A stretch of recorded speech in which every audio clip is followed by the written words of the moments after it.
there is a difference between a threat and an attack. If you recall, King Ahab had one of the more wicked reigns in the history of Israel.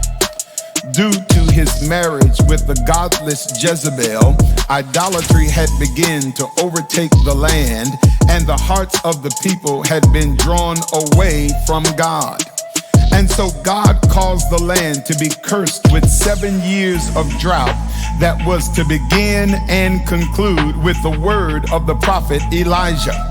You see, Elijah challenged them to call upon Baal to cause fire to come down from heaven, and understand that after a day of praying and dancing and self-mangling, the impotence of Baal was revealed as the true God of heaven, and answered with such a force of fire that not only did it destroy the sacrifice, it consumed the altar, and it lapped up all of the water that was in the trenches there around.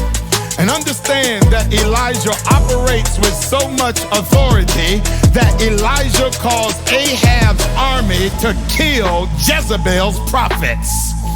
And this display of power left egg on the face of Ahab and Jezebel.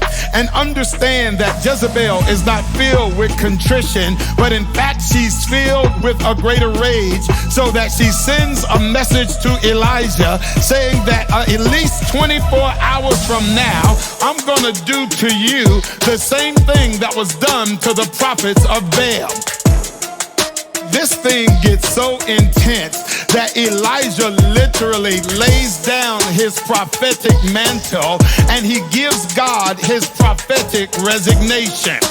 Now understand, saints, that on the journey of faith that you will experience authentic satanic attacks, but there will be times where the enemy will magnify himself simply by issuing an intimidating threat. And notice now that Jezebel knows exactly where Elijah is. She knows exactly where he can be found.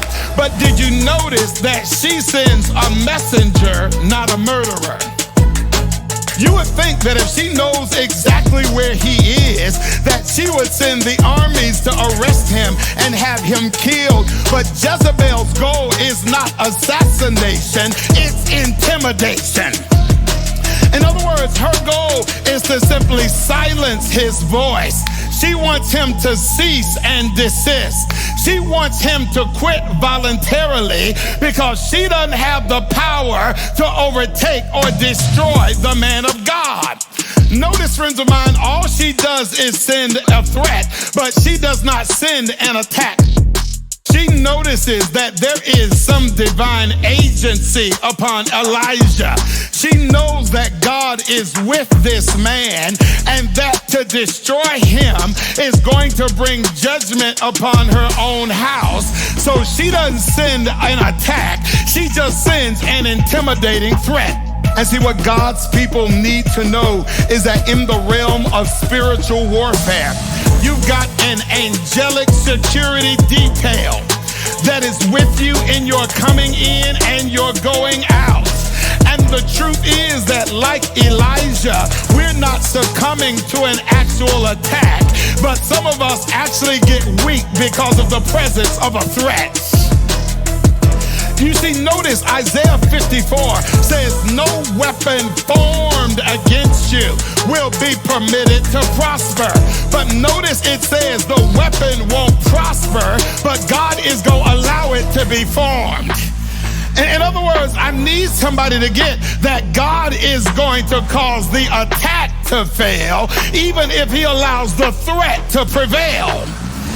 And see, real talk, friends, because there's somebody today that is dealing with a very real and authentic spiritual attack, but there is somebody that is fearful and afraid and frightened simply because of the presence of a threat. In other words, there is somebody that is employed, but you're nervous because of the threat your job might be taken away. There's somebody that's preoccupied with what enemies might be planning and what people might be saying, and we're afraid about what might come to pass. And what I want to say to somebody is don't fall apart because of a threat.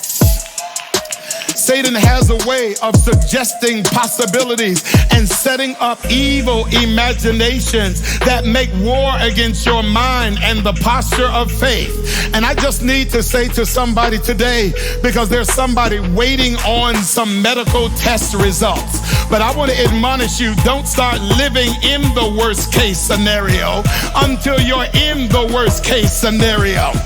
There is some single person, and the devil's tried to convince you that because you can't see anyone, that there'll never be anyone.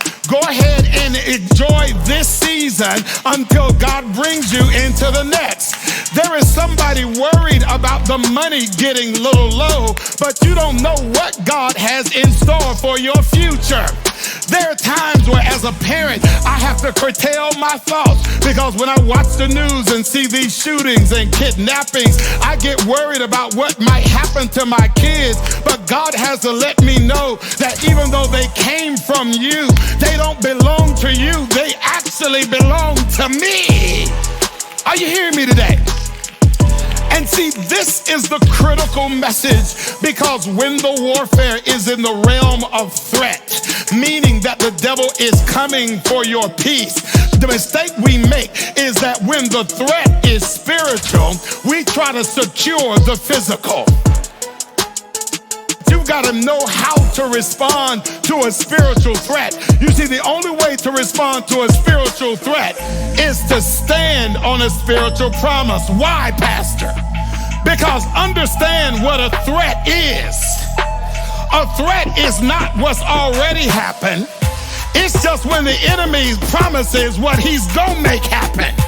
And what I believe is that Satan's promise should not outweigh God's promise, and that there is a promise for every threat that the enemy puts in your life. In other words, God has got the economy under control. God has got the job market under control. God has got your baby mama under control. God has got your ex-husband under control. God has got everything under control. You've got to get yourself under control. And see, there are times where we get all worried about stuff because when we're threatened, we can't see God. Sometimes it doesn't matter if you can see God. All that matters is that your enemy can. So last week I was out in Los Angeles preaching, and I took my sons, and we made it a little bit of a boys trip. And so what happened is I go inside of, they were in this little mall area, and I go inside of a department store. And so the boys did not want to go in, so they just played out in the little open square.